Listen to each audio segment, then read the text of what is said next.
Selamat malam ya semua, Bang Zuma dan teman-teman. Saya mau tanya, Bang, untuk memang berarti dalam pemahaman Islam itu artinya Yesus itu memang manusia ya.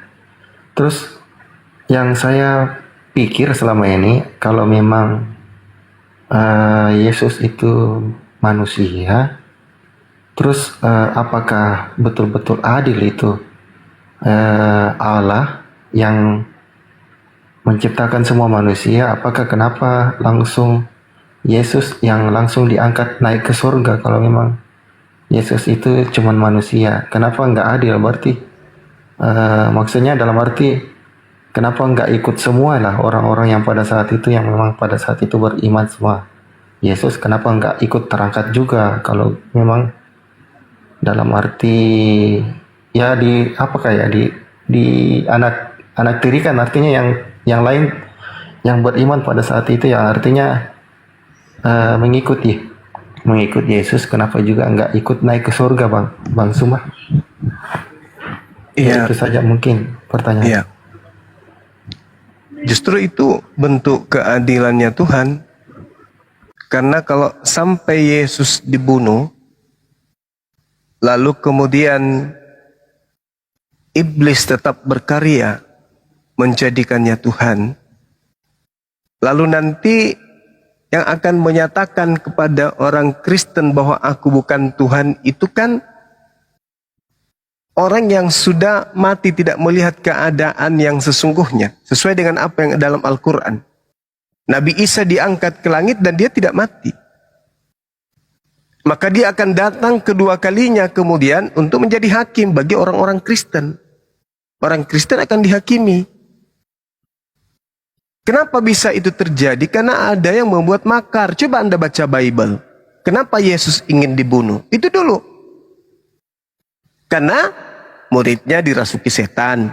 Mahkamah agama dirasuki setan. Orang Farisi kerasukan setan. Itu kan?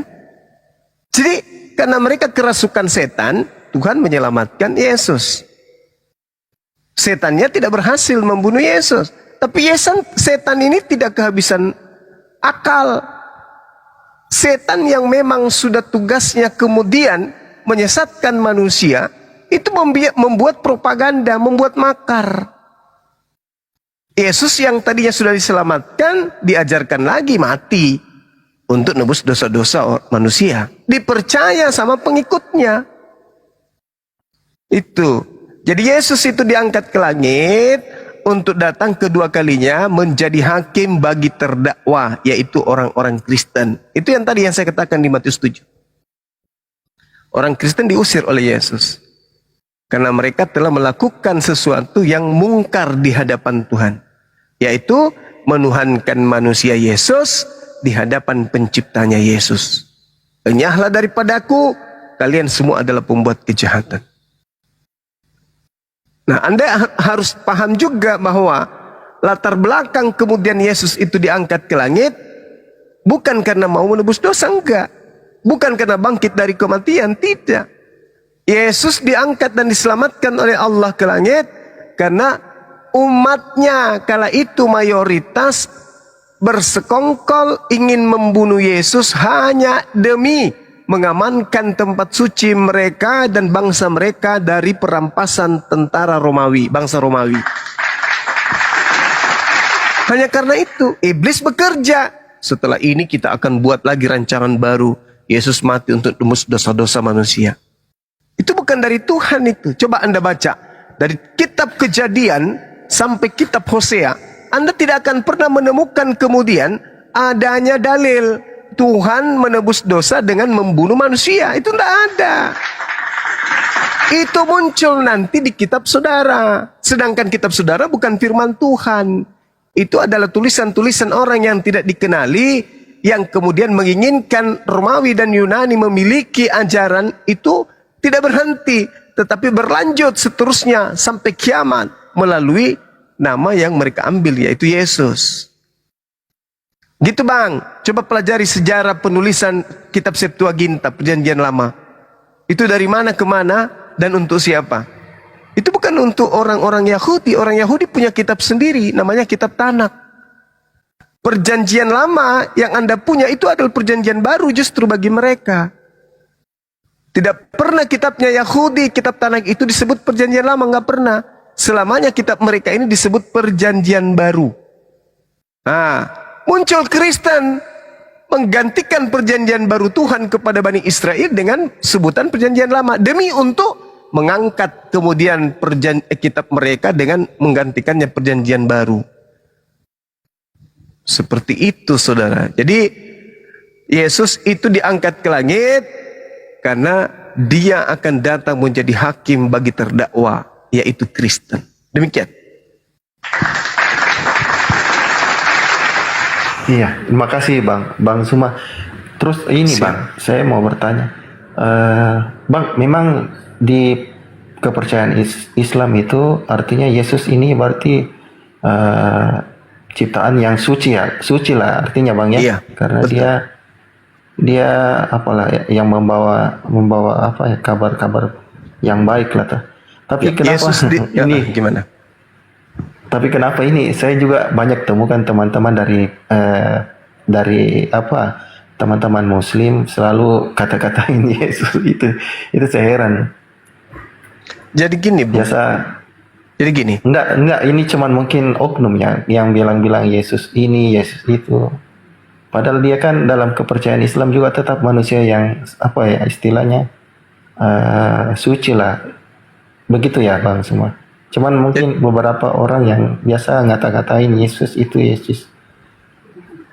Itu Jadi saja gini, sih Bang yang sebenarnya di dalam kitab saudara itu ada dua Yesus yang harusnya saudara pahami.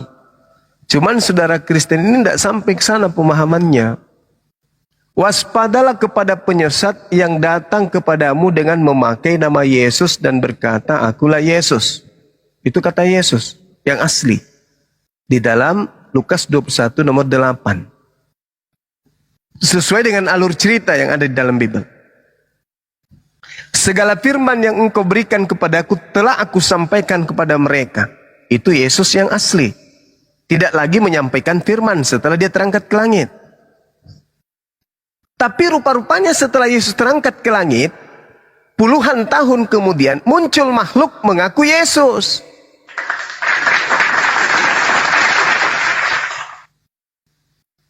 Makhluk ini hanya berupa cahaya dan suara, bukan manusia.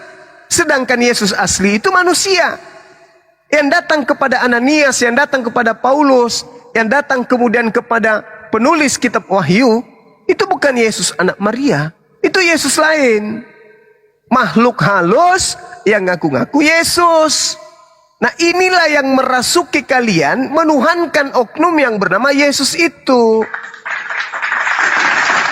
Yang menggiring kalian kemudian untuk mempertuhankan oknum yang bernama Yesus yang Anda kira anak Maria, padahal bukan.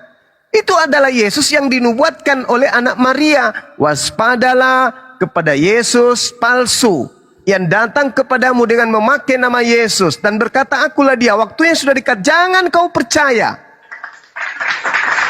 Matius 24 nomor 24. Di situ juga Yesus mengatakan, sebab Yesus palsu dan nabi-nabi palsu akan datang dan melakukan banyak mujizat, sekiranya dia menyesatkan banyak orang dan menyesatkan orang-orang pilihan juga.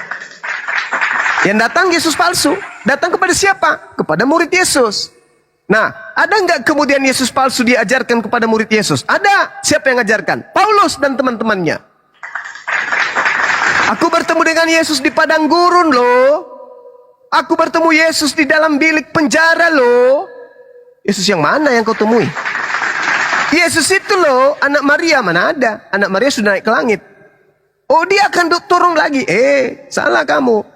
Yesus sebelum naik ke langit, dia sudah berpesan, adalah lebih baik jikalau aku pergi. Sebab kalau aku, Yesus, tidak pergi, maka dia, penolong lain itu tidak akan datang. Berarti yang datang setelah Yesus pergi siapa? Penolong lain. Yang datang kepada Paulus siapa? Yesus. Loh, mana yang betul? Katanya Yesus tidak akan, penolong itu tidak akan datang Sebab kalau dia tidak pergi, penolong itu tidak datang. Maka dia harus pergi supaya penolong itu datang.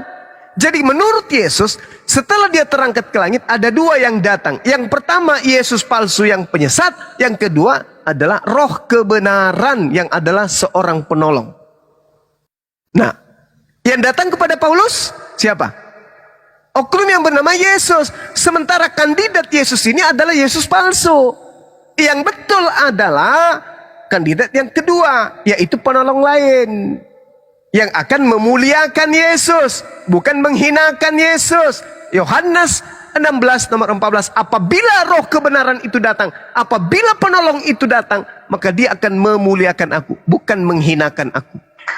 Sedangkan Yesus yang datang kepada Paulus mengajarkan Paulus untuk menulis penghinaan-penghinaan kepada Yesus.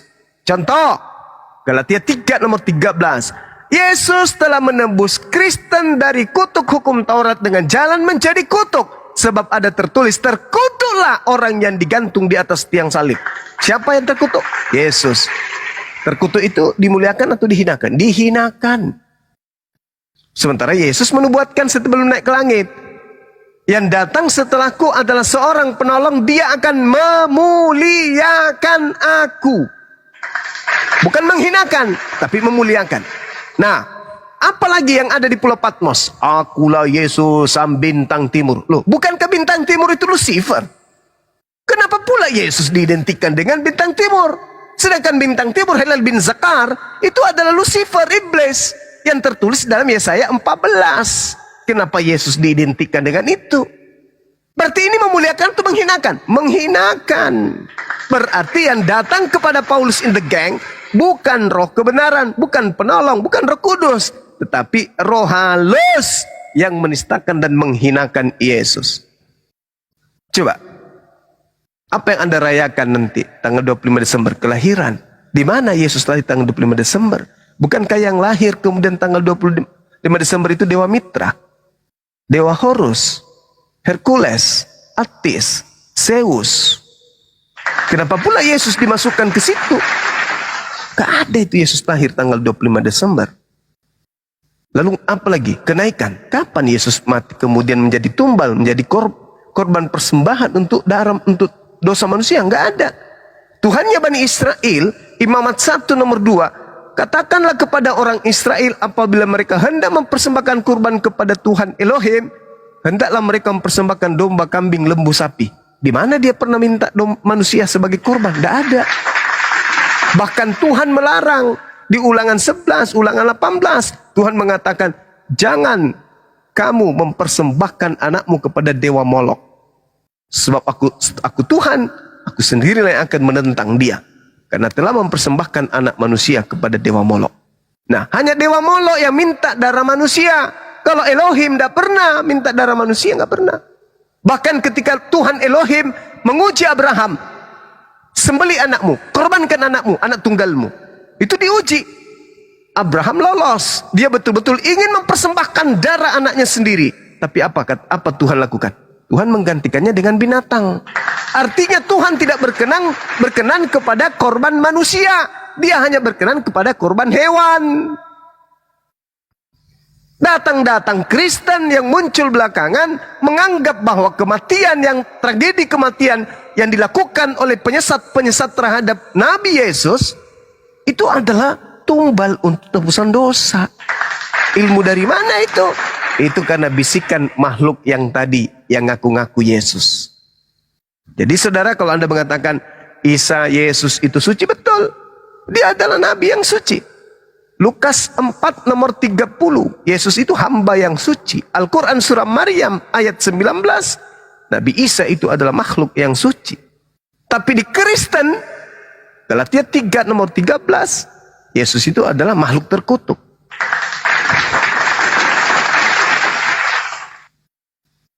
Ya, jadi di dalam kitab Anda sendiri mengatakan ada dua Yesus. Yang Anda sembah bukanlah anak Maria. Makanya ketika nanti Anda berhadapan dengan Yesus, Yesus mengatakan, enyahlah daripadaku, kalian semua adalah pembuat kejahatan, aku tidak mengenal kalian. Padahal kalian sudah mengatakan, bukankah kami bernubuat, mengusir setan, bermujizat pakai namamu? Apa kata Yesus? Aku tidak mengenal kalian. Yang kamu sebut Yesus itu Yesus yang sudah kuwanti-wantikan kepada pengikutku Bani Israel. Makanya Bani Israel tetap ada, tetap saja hari ini Yudaism, tetap aja hari ini mereka menjadi praktisi Taurat, tidak menjadi Kristen mereka. Makanya di dunia ini ada Yahudi, ada Kristen. Kristen ini dari mana? Dari orang-orang yang mengikuti makhluk halus yang ngaku Yesus. Yudaism ini dari mana? Mereka yang masih melanjutkan pengajaran Nabi Musa sesuai dengan pengajaran Yesus agar Bani Israel kembali kepada hukum Taurat. Yahudi adalah sekelompok dengan Yesus. Kristen sekelompok dengan makhluk yang ngaku-ngaku Yesus yang datang di padang gurun. Gitu bang, silakan. Iya, makasih Bang semua. Terus nggak apa-apa ini saya banyak tanya nih Bang. Iya, silakan. Terus Bang Suma ini yang terus diimani umat Islam itu berarti nanti yang datang menghakimi itu Yesus ya, yang dari untuk datang menghakimi orang-orang Kristen, Yesus. Oh iya Bang, berarti itu yang tetap abang imani juga ya di Islam ya Bang? Iya, kami beriman. Yesus nanti yang kami, sebenarnya gini, namanya adalah Iso. Karena kalau di dalam Ibrani Yishmael, huruf Y-nya hilang menjadi Ismail. Yesus menjadi Isa dalam bahasa Arab. Oknum yang sama, pelafalan yang berbeda, tugas yang sama, oknum yang sama. Kenapa bisa berbeda? Karena adanya Yesus yang muncul belakangan, yang ngaku-ngaku Yesus, makhluk yang muncul belakangan ngaku-ngaku Yesus. Itulah yang kalian sembah.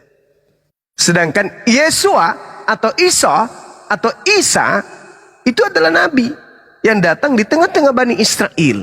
Dia akan datang menjadi hakim. Makanya di dalam Al-Quran itu ditanya, wa iskalallahu ya Isa bin Maryam, Isa bin Maryam, a'anta qulta linnas tahizuni wa ummi.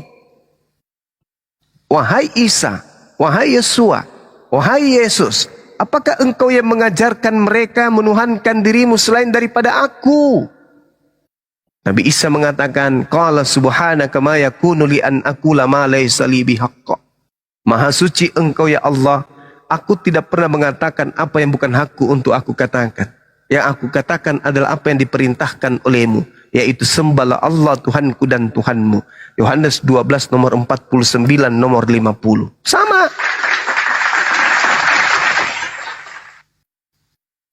Wa idza husyiran nasu kanu lahum a'da wa kanu bi ibadatihim kafirin. Pada hari kemudian apa yang mereka sembah akan menjadi musuh mereka, dan pemujaan-pemujaan yang mereka lakukan akan diingkari oleh yang mereka sembah. Nah, Matius 7 itu. Apa yang mereka sembah akan menjadi musuh bagi mereka. Kalian yang menyembah Yesus akan menjadi musuh oleh Yesus, dimusuhi sama Yesus. Pemujaan yang kalian lakukan terhadap Yesus akan diingkari oleh Yesus. Enyahlah daripadaku, kalian semua adalah pembuat kejahatan. Aku tidak mengenal kalian. Al-Quran mengatakan itu.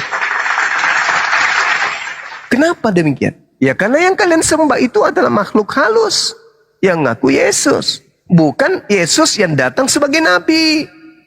Makanya Bung, kalau Anda melihat nih ya, Kristen masuk ke Indonesia, Katolik masuk ke Indonesia, Protestan masuk ke Indonesia, bukan orang Yahudi yang mengajarkan Bung. Coba renungkan itu. Yang datang mengajarkan kekristenan, Katolik, Protestan di Indonesia ini adalah orang Barat. Ada apa? Kenapa bukan orang Yahudi? Selanjutnya Islam yang mengajarkan Islam di Nusantara ini adalah orang Yahudi. Ya, silakan. Ya mikir iya ya. Betul juga itu yang tadi perumpamaan abang itu, yang orang yang mengajar itu yang datangnya dari Barat. Kenapa bukan dari Yahudi? Ya. Dan di zaman-zaman ini, zaman-zaman Yesus hidup. Terus bang, itu apa saya bilang? Kalau di Al-Quran itu bang, kenapa kalau memang abang yang dari umat Islam kalau mengimani Yesus, kenapa di Al-Quran itu bang kurang sekali tentang cerita tentang itu Yesus? Lebih condong ke Muhammad. Oh salah. Justru lebih banyak diajarkan tentang Yesus daripada Nabi Muhammad. Al-Quran surah Maryam, Al-Ma'idah, Ali Imran, apalagi As-Sukruf, itu As-Saf, itu membahas tentang Nabi Isa semua tuh. Sedangkan Nabi Muhammad, apa yang dibahas tentang beliau? Namanya cuma berapa kali disebut dibandingkan Nabi Isa alaihissalam. Bahkan di dalam Al-Quran, nama ibu daripada Nabi Isa disebutkan. Surah Maryam. Tidak ada surah Aminah, ibunya Nabi Muhammad. Nah, Ali Imran, surah yang keturunan daripada Nabi Isa. Sedangkan Nabi Muhammad enggak. Nah ini yang perlu. Artinya Al-Quran datang memang tujuannya untuk meluruskan akidah yang kemudian dibengkokkan oleh orang-orang terdahulu terhadap para nabi. Jadi Al-Quran itu tidak egois mengangkat derajat diri sendiri dalam arti kata mengedepankan kemudian sukuisme, enggak. Karena Al-Quran itu datang untuk seluruh alam semesta, bukan untuk sekelompok bangsa, tapi seluruh alam semesta. Untuk memperbaiki alam semesta ini, maka hal-hal yang rusak yang terkait dengan pengajaran para nabi yang dibengkokkan, itulah yang diluruskan oleh Al-Quranul Karim. Kalau Nabi Muhammad itu mengarang Al-Quran, maka yang diunggulkan tentulah seperti Paulus mengunggulkan dirinya sendiri. Nabi Muhammad tidak mengunggulkan dirinya, tidak mengunggulkan keturunannya, tidak mengunggulkan kemudian kedua orang tuanya dan suku bangsanya, enggak. Tapi Al-Quran datang sebagai rahmat untuk seluruh alam semesta, bukan rahmat untuk Bani Ismail. Sebagaimana Yesus, aku diutus hanya kepada domba yang sesat dari Bani Israel. Sebagaimana Musa, dia diutus hanya kepada domba Bani Israel dari perbudakan Mesir. Seperti itu, Bang. Iya bang, saya juga ini sedikit buka lah masalah kehidupan saya itu. Memang saya itu bang, saya silsilahnya memang dulu bapak Kristen, mama Muslim. Iya. Terus apa ya? Saya juga ikut begitu bang. Istri juga Muslim. Istri saya Muslim bang. Dan kalau yang namanya hati bang, saya juga belum bisa memaksakan dia yang masuk ke saya atau saya yang harus ke dia. Nantilah kalau dibilang kepercayaan kan bang, kita sementara mencari apa yang bagus untuk keselamatan kita masing-masing. Jadi kemarin itu bang, saya punya istri sampai sekarang masih Muslim bang, istri saya. Kemarin itu di 2016 dia jatuh sakit bang. Dia habis kena spondilitis TB. Jadi tulang belakangnya ada 3 ruas habis dioperasi karena ini apa? Sudah rusak begitu. Pernah jatuh waktu kecil. Iya. Nah, yang jadi pertanyaan saya kemarin itu pada saat sakit di rumah sakit selama 3 bulan itu bang, saya juga di lain pihak dia juga dari pihak keluarga manggil ustadz atau para kepercayaan dari umat Muslim kan bang tuh untuk berdoa, mendoakan kesembuhan. Saya juga yang dari Kristen panggil ini apa pendeta atau orang-orang yang untuk doakan. Dan ya puji Tuhan kemarin bang 2017 awal Januari itu selesai operasi sampai 2018 itu berangsur-angsur membaik sekarang bang. Tapi masih pakai tongkat, masih ini masih dalam keadaan pemulihan sekarang. Sampai sekarang belum bisa masih pakai tongkat kalau jalan bang. Sudah punya anak? Iya bang, saya sudah punya anak bang. Berapa? 2, 1? 2 bang, saya sudah punya anak 2. Islam atau Kristen? Saya juga itu nggak tahu mau fair bagaimana bang. Cuman saya bilang sama istri ya udah kalau memang nanti dia besar Dia yang pilih lah apa yang menurut mereka baik lah. Kita cuma ajarkan saja ya. Dan saudara Jack ini sayang kepada anaknya. Sayang bang, sayang. Ke istri? Sayang juga bang. Tidak mungkin sampai 2 anak ini saya betul. sayang. Sayangnya itu mau sampai di dunia saja, dipisahkan oleh ajal, atau Saya mau maunya sampai di akhirat? sama-sama. Iya, saya mau sama-sama bang. Terus sampai di akhirat nanti. Di kehidupan yang kekal. Iya betul bang. Nah sekarang bantu saya cari di Bible, orang Kristen masuk ke surga bersama dengan keluarganya dan anak-anaknya. Ada nggak?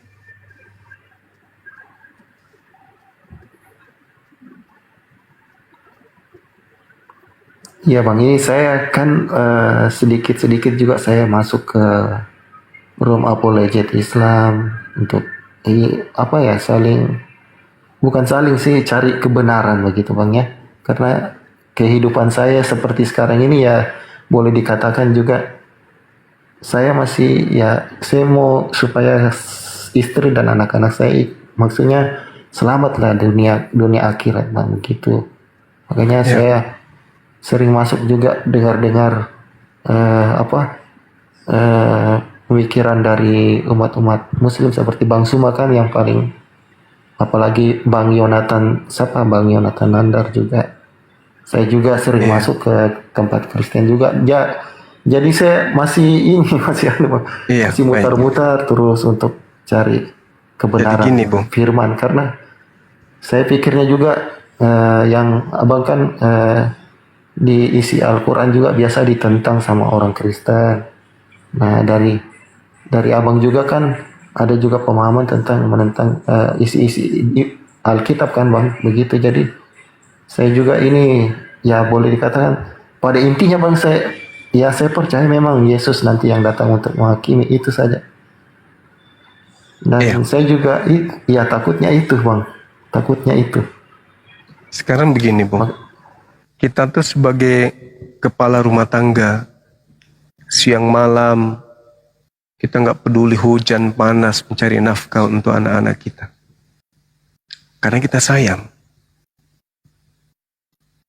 Tapi kalau kesayangan kita ini, rasa sayang ini hanya sebatas duniawi, ya untuk apa?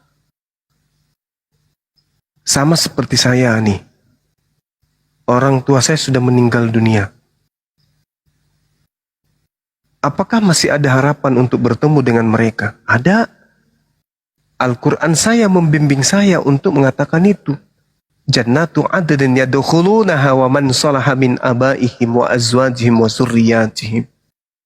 Surga Aden, mereka masuk ke dalamnya bersama dengan orang-orang yang saleh dari nenek moyang mereka, dari pasangan mereka, istri, suami, dan anak-anak mereka, cucu-cucu mereka. Sedang para malaikat masuk ke tempat-tempat mereka dari semua pintu. Ini di Islam. Jadi kasih sayang itu tidak hanya sebatas dunia. Siang malam kita cari nafkah, kita mendidik anak kita, menjadikan istri kita menjadi istri yang taat, menjadi istri yang baik. Tapi berakhir dengan kematian. Lalu buat apa perjuangan ini? Kalau di dalam Al-Quran kami beda lagi. Allah Subhanahu wa ta'ala menjelaskan apa? Ya ayyuhalladzina amanu qu anfusakum wa ahlikum nara. Wahai orang-orang yang beriman, pelihara dirimu dan keluargamu dari api neraka yang bahan bakarnya adalah manusia dan batu. Coba. Jadi di dalam Al-Quran itu, di Islam itu jelas. Wahai orang beriman, jaga dirimu, anak-anakmu, istrimu dari api neraka. Dan ini pasti ada bang. Neraka ini pasti ada. Selayaknya besok hari Sabat, Sabtu, suka tidak suka, ikhlas ataupun tidak mau, tetap saja waktu bergulir, detik, menit, jam, hari mengantar kita kepada hari Sabat. Artinya apa? Hidup kita ini mengantar kita kepada surga, atau hidup kita ini mengantar kepada neraka. Jadi neraka surganya kita itu ditentukan kita hari ini. Maka oleh karena itulah kemudian Allah, Tuhan memberikan kita akal, untuk kita mencari Tuhan yang benar itu seperti apa. Saya ada kemudian memberikan satu pemahaman terhadap orang-orang yang sudah mu'allaf hari ini.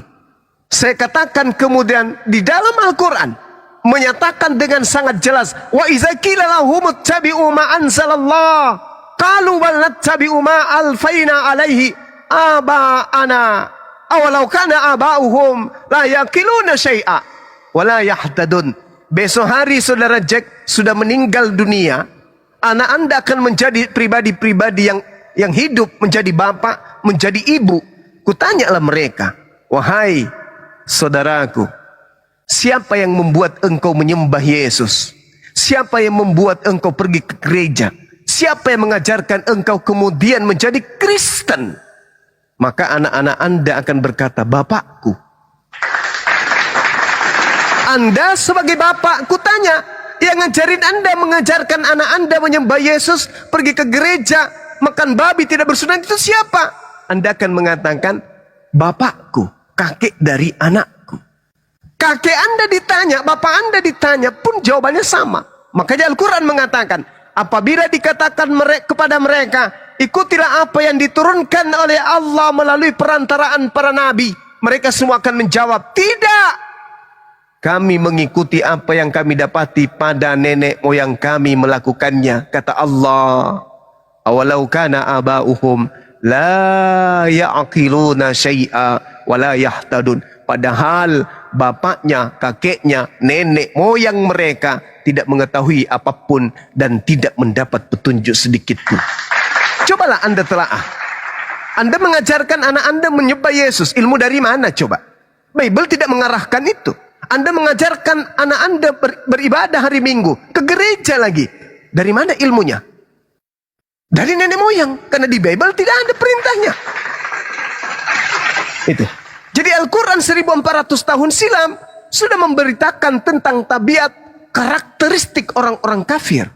Nah, kalau di Islam sangat jelas kemudian, Jannatu adnin yadkhulunaha wa man salaha min abaihim wa azwajihim wa zurriyatihim. Anak boleh pergi lebih dulu, istri boleh pergi lebih dulu, tapi kita sebagai suami, sebagai pemimpin sudah membekalinya kemudian dengan amalan-amalan saleh. Maka apa endingnya?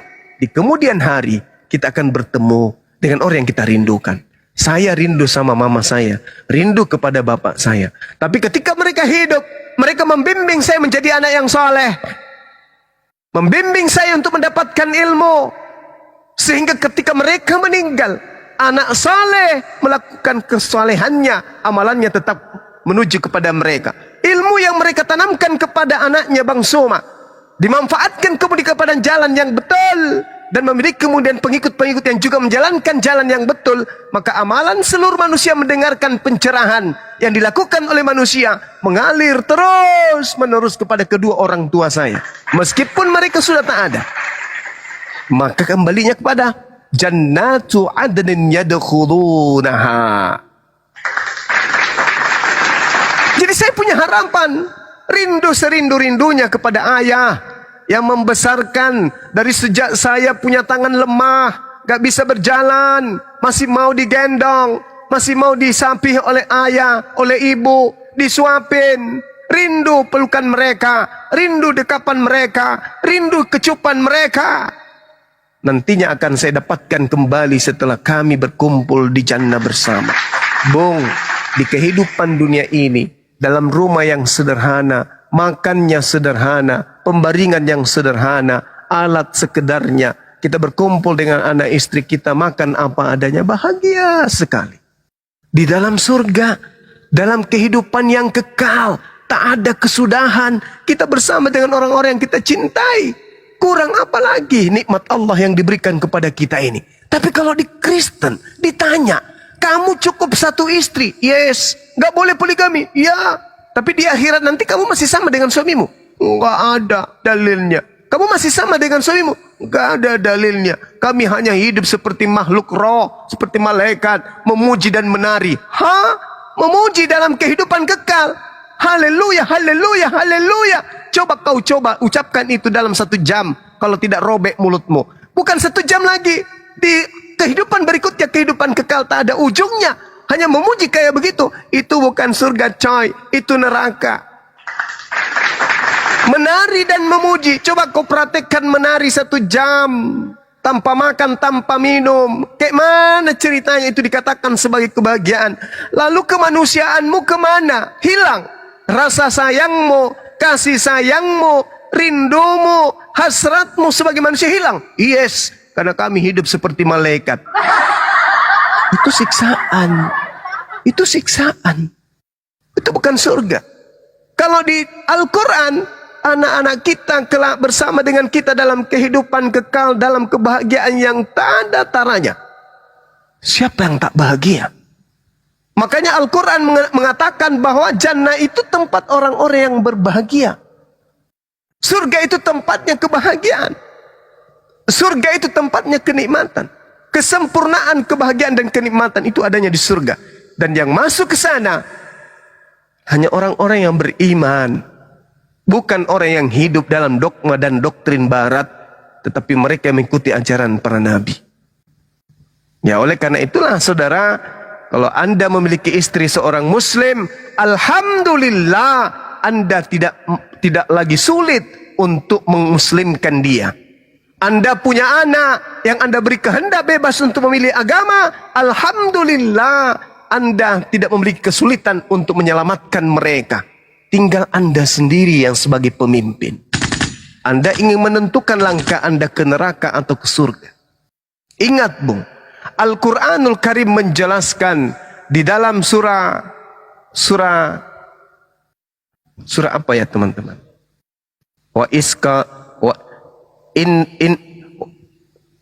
Innal ladina qalu rabbuna Allah tsumma istaqamu. Ada yang ingat surat apa itu? Fabashirhu bil jannah, maka sampaikanlah mereka kabar gembira tentang surga.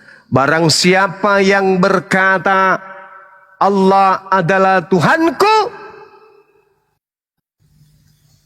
maka dia akan diberikan surga. Surah apa kawan sahabatku? Aku lupa.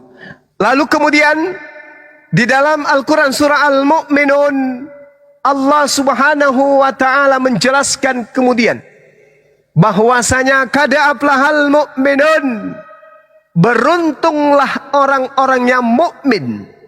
Siapa mereka? Mereka yang kemudian mendirikan salat,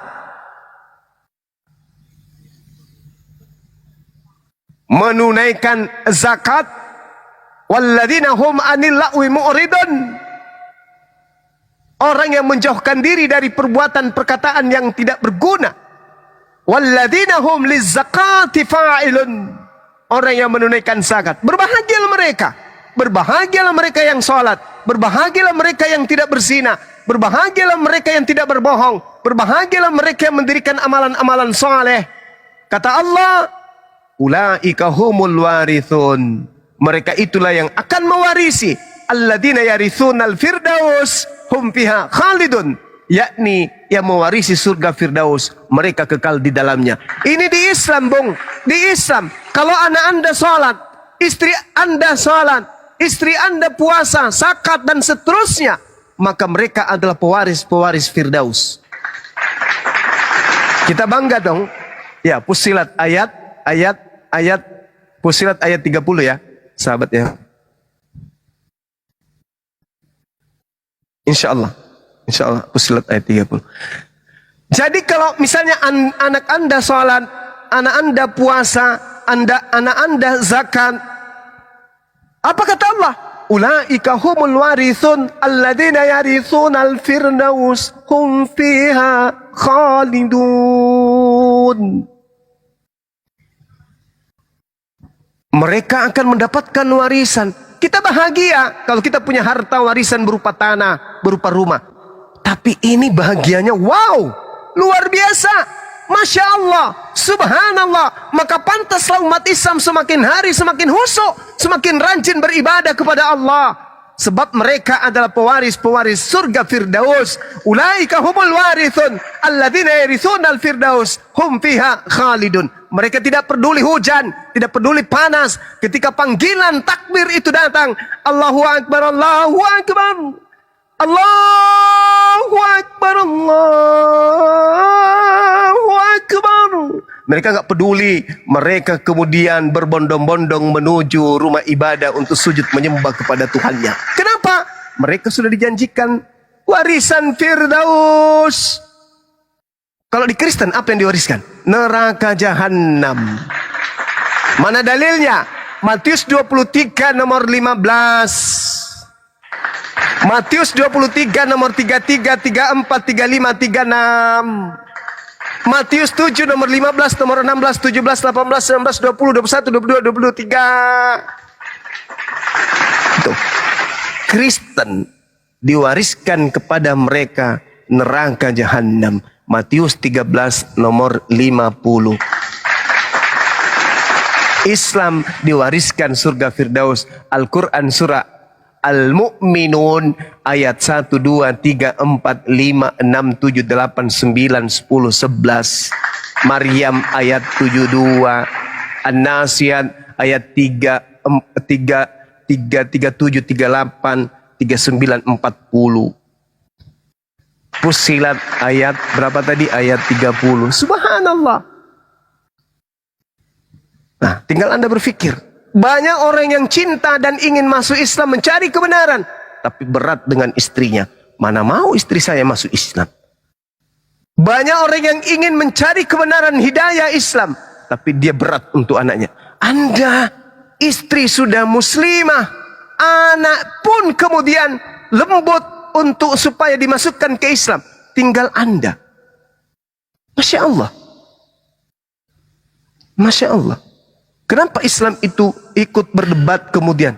Untuk mempertahankan akidah Yesus. Hidup kekal itu adalah mereka mengenal Engkau satu-satunya Tuhan. Dan mengenal Yesus Kristus sebagai apa? Sebagai utusan. Islam percaya Yesus utusan? Percaya. Lalu Islam percaya Tuhan yang mengutus Yesus itu satu-satunya Tuhan? Percaya. Lalu tiket apa lagi untuk mendapatkan hidup kekal yang kurang di Islam? Tak ada.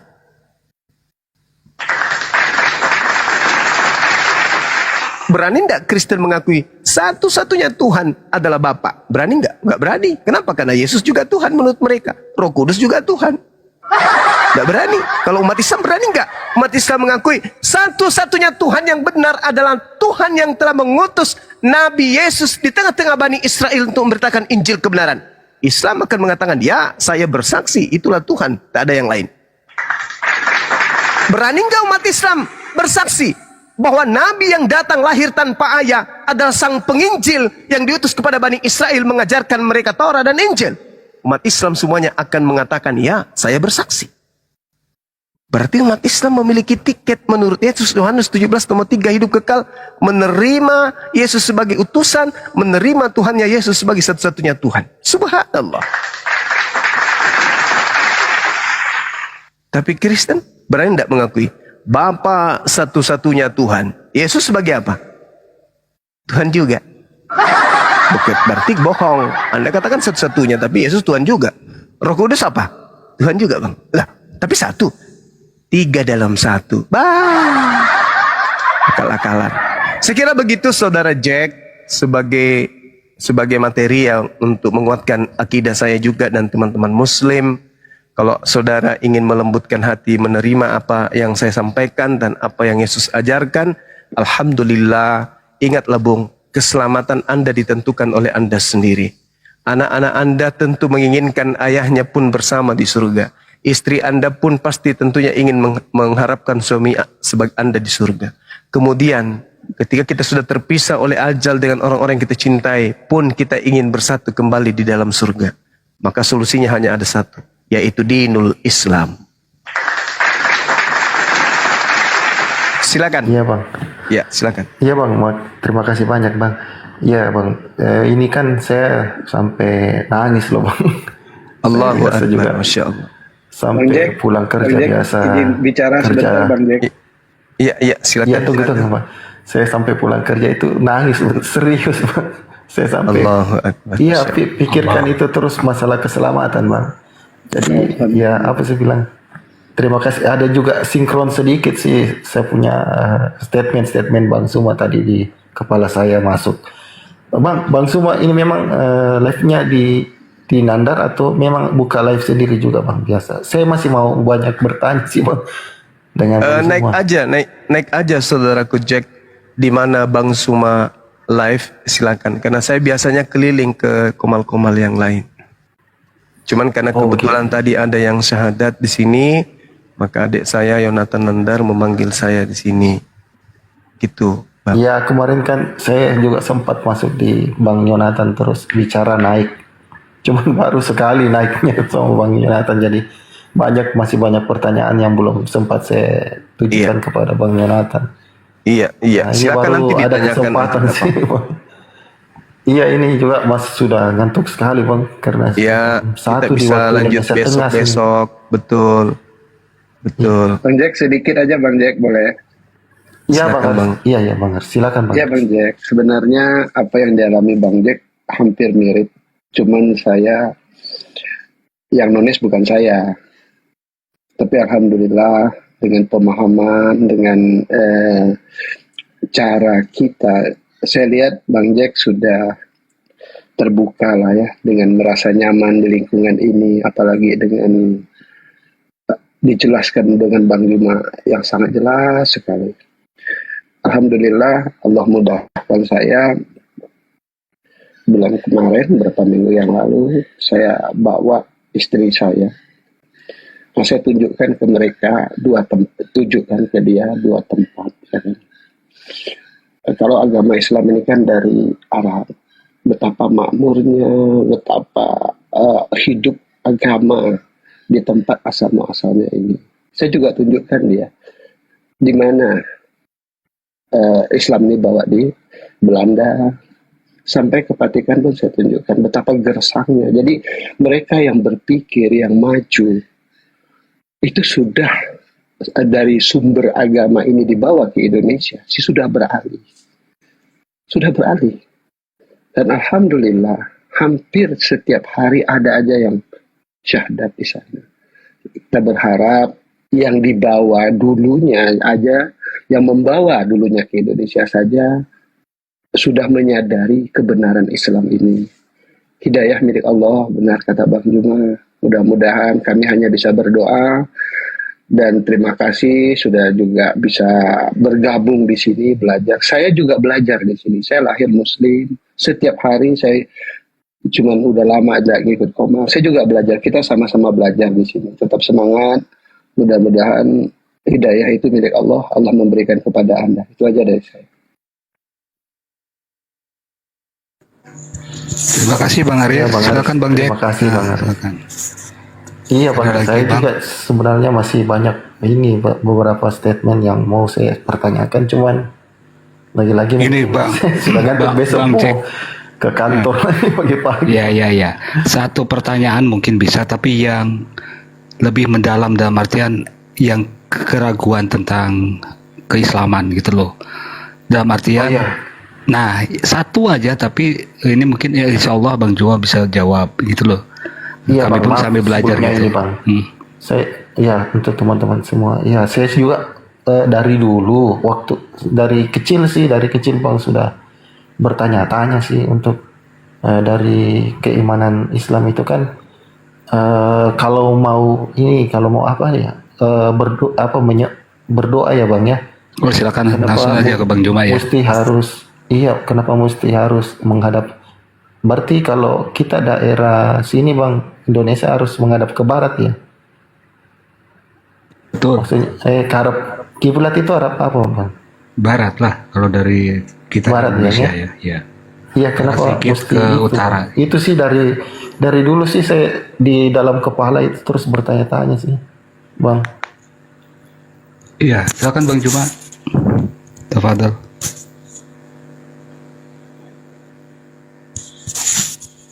Ini mana? Paman. Jadi kalau menurut saya sih Jack ini sebenarnya sudah mau kembali ke Islam. Jogging. Pada dasarnya itu orang lahir itu Muslim loh, Jack. Waktu bayi itu berserah diri gitu. Gitu aja sih. Untuk itu ya harus kita memang membuang iman dulu, akal dulu begitu. Supaya iman ini sinkron dengan akal. Karena sepintar-pintar manusia pun tidak bisa dibuktikan kalau orang pernah bernapas di muka bumi itu dikatakan Tuhan. Gak bisa masuk akal itu, kecuali iman. Benar nggak itu, Jack? Masuk akal nggak itu? Iya, betul. Kalau saya sih sederhana aja itu. Kalau kau udah bisa bedakan antara manusia dan Tuhan, udah kelar urusan. Benar itu. Udah bisa nggak bedain, Jack, antara manusia dan Tuhan? Iya bang, bisa. Ya kalau bisa ya udah. Kau tetap bisa menjadi Kristen kok. Ya cuman ya sebatas kamu sudah Tuhannya bener. Tinggal kalau sudah ngerti Tuhan yang bener, ya tinggal tentu manusia ini kan gak hidup bebas tuh. Perlu ada aturan. Bagaimana berterima kasih kepada Tuhan. Ya Tuhan itu menurunkan petunjuk dan larangan sebuah buku kitab suci namanya. Ada yang ngajarin, gini loh caranya sholat misalnya. Gini loh caranya menikah. Begini loh caranya bersedekah. Begini loh caranya jual beli. Begini loh caranya kalau bangun tidur apa yang diucapkan. Begini loh caranya begitu. Jadi umat Islam itu di muka bumi ini itu nggak bebas. Ada caranya begitu. Supaya nanti lulus. Kan sama dengan sekolah kan. Kuliah lah misalnya. Sekian SKS kau harus selesaikan. Nah kalau nggak selesai SKS itu gimana mau jadi sarjana? Begitu juga. Sekian umat manusia di muka bumi ini loh yang harus dilakukan. Ini perintahnya, ini larangannya. Supaya kau lulus. Lulusnya kemana? Ya semua orang kan mau ke surga. Tadi jangan sampai lo hanya berangan-angan ke surga. Lo nggak terdaftar menjadi Islam. Nggak bisa. Nggak bisa lo lulus jadi sarjana kalau lo nggak terdaftar di kampus itu. Ya hanya angan-angan belaka sih. Tapi nggak apa-apa, Jack. Next aja kalau mau diskusi-diskusi lagi yang lebih matang gitu ya. Iya, satu pertanyaan ke Bang Juma tentang kiblat gitu, Bang Juma, silakan tafadhol Bang Juma. Gimana? Sorry. Silakan Bang Jack, pertanyaannya yang ini langsung aja ke Bang Juma. Gimana Bang? Iya bang, saya mau tanya dari dulu sih, dari masih kecil Iya, saya sudah bertanya-tanya selalu bahwa orang yang beriman Islam kan itu harusnya menghadap ke kiblat ya bang. Jadi itu. Oh iya, dalam ibadah. Iya. Betul. Iya dalam ibadah. Maksudnya dalam pemikiran saya itu kenapa nggak ke arah pada saat maksudnya yang semaunya, bukan semaunya sih, dalam arti Kemana aja kita gitu. rasa nyaman. Iya, kita nyamannya bagaimana? Kenapa mesti harusnya ke arah ini, ke arah Mekah begitu ya? Mekah ya bang ya? Iya. Iya, jadi Kiblat gini ya, Bung. Bang? Iya. Iya, kiblat. Jadi gini. Semua umat terdahulu itu memiliki arah ibadah. Ya, maksud saya ini umatnya para nabi ya. Kalau Kristen kan memang, Kristen ini mohon maaf bukan nabi yang mengajarkan kekristenan ini. Tak ada nabi yang diutus kepada Roma Yunani untuk menyembah manusia. Di Islam itu dikatakan dalam surah Al-Baqarah ayat 144. A'udzubillahi minasyaitonirrajim. Qad nara taqallub wajhika fis sama falanuwalliyannaka qiblatan tardaha wa walli wajhaka syatral masjidil haram wa haitsu ma kuntum fawallu wujuhakum syatrah wa innal ladzina utul kitaba la ya'lamuna annahu al-haqqu min rabbihim wa mallahu bighafilin amma ya'malun. Kami melihat wajahmu wahai nabiku Muhammad sering menengadah ke langit, maka akan aku palingkan engkau ke kiblat yang engkau senangi. Maka hadapkanlah wajahmu ke arah Masjidil Haram, dan di mana saja engkau berada, hadapkanlah wajahmu ke arah itu. Dan sesungguhnya orang-orang yang diberi kitab Torah dan Injil pun tahu bahwa pemindahan kiblat itu adalah kebenaran dari Tuhan mereka dan Allah tidak lengah terhadap apa yang mereka kerjakan. Ini kata Quran. Loh, kok di sini katakan kitab Taurat dan Injil? Yang betul. Coba kita lihat. Di Mazmur 138 nomor 2. Aku hendak sujud ke arah baitmu. Ke arah. Bait. Apa bait? Baitullah. Bait El. Bait Elohim. Yang kudus, yang suci. Dan memuji namamu. Oleh karena kasihmu. Dan oleh karena setiamu. Sebab kau buat namamu. Dan janjimu melebihi segala sesuatu. Jadi kalau baitnya ada di timur, maka arahnya ke timur. Karena baitnya ada di barat, maka arahnya ke barat. Di dalam Mazmur 5, nomor 8. Mazmur 138, nomor 2. Tetapi aku berkat kasih setiamu yang besar. Aku akan masuk ke dalam rumahmu. Sujud menyembah ke arah baitmu yang suci. Dengan takut akan engkau. Jelas itu. 1 Raja-Raja 8 nomor 44 sampai seterusnya. Apabila umatmu keluar untuk berperang melawan musuhnya ke arah derek. Ke arah itu dalam arti bahasa Ibraninya, coba tanya si pakarnya nih, adik kita. Derek, kalau nggak salah arah derek. Maka kemana engkau menyuruh mereka, dan apabila mereka berdoa kepada Tuhan dengan derek, arah berkiblat ke kota yang telah kau pilih dan ke rumah yang telah kudirikan bagi namamu. Jadi harus menghadap ke arah mana? Ke arah kiblat, derek dalam bahasa Ibrani. Nah itu 1 Raja-Raja 8 nomor 4448. Lalu juga dikatakan di dalam kitab Daniel 6 nomor 11. Demi didengar Daniel bahwa surat perintah itu telah dibuat, pergilah ke rumah itu. Dalam kamar atasnya ada tingkap-tingkap yang terbuka ke arah Yerusalem. Ke arah Yerusalem. 3 kali sehari ia berlutut, berdoa serta memuji Tuhannya. Seperti yang biasa dia lakukannya. Jadi dia ke arah Yerusalem. Banyak bang. Mazmur 84 nomor berapa itu? Nomor 8.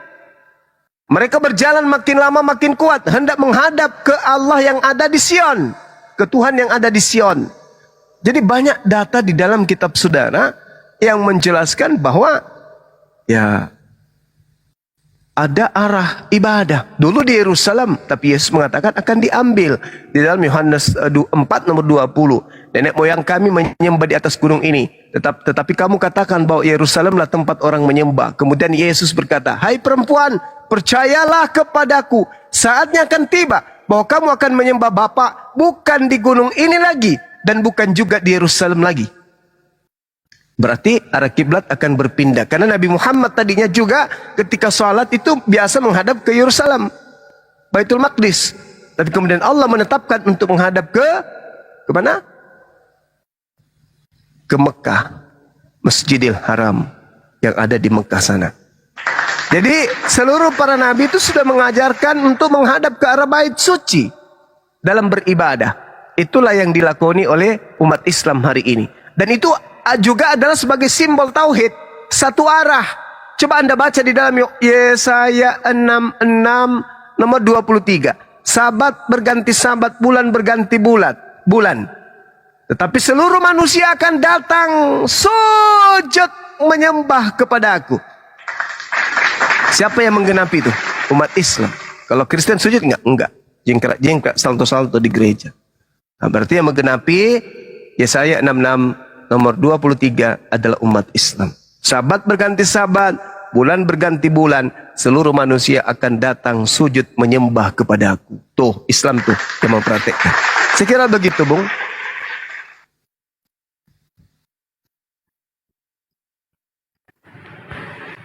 Iya, terima kasih Bang Zuma. Iya, masih banyak sih Bang. Mau bertanya, mau apa satu Iya. pemikiran Silakan, sama boleh Bang besok, Zuma. Banyak. boleh lusa, Iya, boleh Bang. kapan saja. Berarti Abang setiap hari ya Bang? Alhamdulillah, Allah memberikan kesempatan, masih memberikan kesempatan kepada saya. Hampir tiap hari. Iya Bang. Itu aja sih Bang semua. Baik Nanti Bang kalau Jack. sempat lagi Salam Bang, sama saya- keluarga Bang Jack ya. Iya bang, sama-sama. Saya juga sampai ya sedih juga sih bang, masih kepikiran terus itu bang, masalah mau dibilang keselamatan bang. Iya. Masih saya sering nangis sih kalau di mobil jalan pulang kerja atau biasa dalam keadaan sendiri. Ini saya keluar dari kamar bang, karena nggak enak juga bicara di naik komal segini, nanti dibilangnya saya apa ya, nggak enak juga sama istri, makanya saya sendiri Iya, lari iya, ke betul. ruang Saya tamu paham, bicara saya sama Bang Zuma. Iya, saya paham. Iya iya Bang. Nanti saya naik lagi di komalnya Abang Zuma. Soalnya kalau di komalnya Bang Yonatan Andar jarang saya dikasih naik. Oh gitu. Tapi kalau sudah tahu, sudah dikenal Bang Jack ini, pasti sahabat-sahabat Muslim akan menaikkan saudara dalam tataran proses belajar mengajar. Bertanya tentang Islam boleh, Iya. bertanya tentang apapun itu boleh. Selama kita tujuannya untuk belajar, insya Allah pemateri-pemateri dari Islam itu akan menjelaskan sebisa mungkin dan sesantun mungkin. Karena kami diajarkan untuk menyampaikan dengan hikmah. Silakan. Mungkin mau Bang, istirahat? itu saja Bang, karena Iya, oke. dalam arti kan saya juga takut itu ke depannya Bang ya. Yang namanya kematian kan kita nggak tahu, kita manusia. Mungkin mau istirahat? Ajal sampai kapan. Selamat malam, assalamualaikum. Waalaikumsalam. Waalaikumsalam. Bentar ya Iya Bang semua Zuma, ya. saya izin teman-teman semua. Terima kasih banyak atas pencerahan. Assalamualaikum Iya. semuanya.